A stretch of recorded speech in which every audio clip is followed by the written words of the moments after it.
So, so welcome to this weekly update video, and first and foremost, we have Hurricane Odile that just last night moved ashore along the Baja California peninsula with winds of 110 knots, and around 9:30-ish Pacific times where I thought it moved ashore. The agency said it was 9:45, so we're in pretty good agreement here. The landfall intensity was probably 110 knots, so I've argued you could easily argue that the landfall intensity was 115 knots, and the reason why is because, first of all, is because of ADT values that were in the low sixes, which suggested an intensity of 115 knots, or about 130 miles per hour, which was a low-end Category 4 hurricane on the Saffir-Simpson hurricane wind scale. And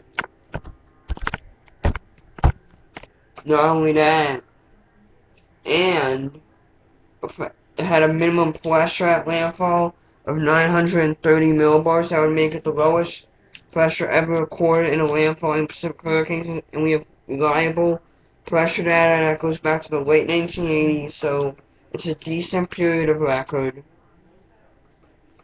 And not only that, it's the first hurricane to hit the Baja California peninsula as a major hurricane in 25 years. That was when Hurricane Kiko in 1989 made landfall in Baja at winds of 105 knots. So you could argue, with even in that case, for an intensity of 110 or 115.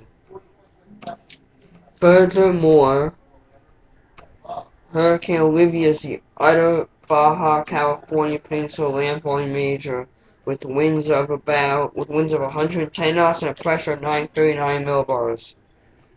That was also the previous record holder for the 1967, which had an estimated central pressure of 939 millibars. You could also, and I've argued in the past, that Hurricane Paulin too joins the group, and I'd estimate has winds of about 100 to 105 knots at its landfall on September 30th, 1982.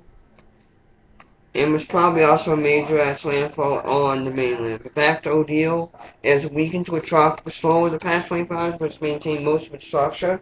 So I think there's a decent chance if the system could emerge into the Gulf of California, the system can re-intensify into a hurricane.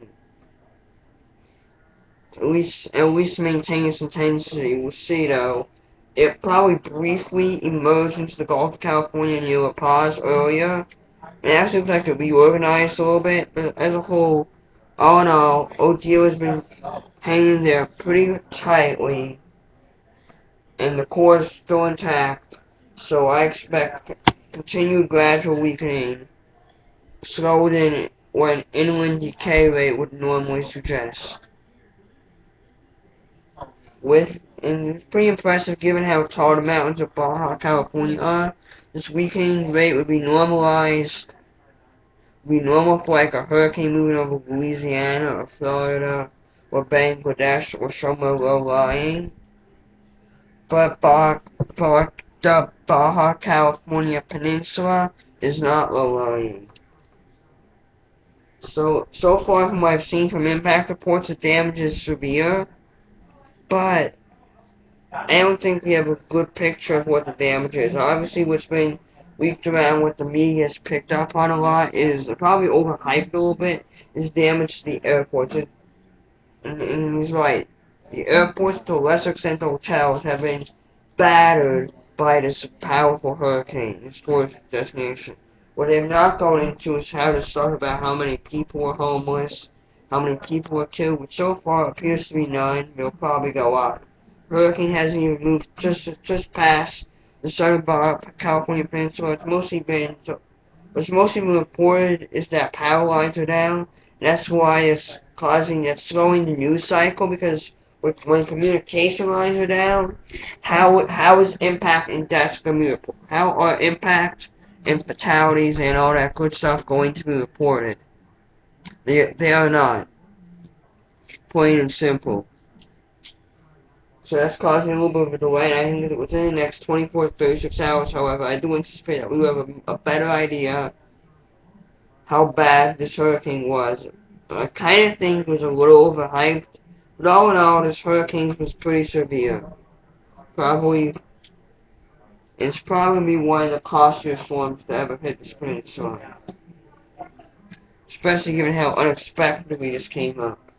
And further south, you have Invest 9070. And anyone want to make a wild guess where this is headed? Answer: off the west coast of Baja California peninsula. What's probably going to wind up happening is the hurricane will probably, as it will intensify, and that future pullout intensifies. Excuse me there. As future pullout intensifies, what I probably think was likely going to happen, as pull gets stronger and stronger, is that the guidance will shift east, just like it did in Norbert Odile this year, Paul in 2012, Julio in 2008, John in 2006, Marty in 2003, and Jimenez in 2009. The guidance generally with these kinds of systems, and you know how we usually harp, people at the agency tend to harp about how the HWRF and JFDL have an eastward bias, and that's normally true, but I'd like to point out a couple things. First of all, the HWRF and JFDL, especially JFDL, overdoes intensity, and therefore, the stronger the hurricane, the more likely it's going to split apart the ridge, and or get picked up by either a trough or a cutoff low.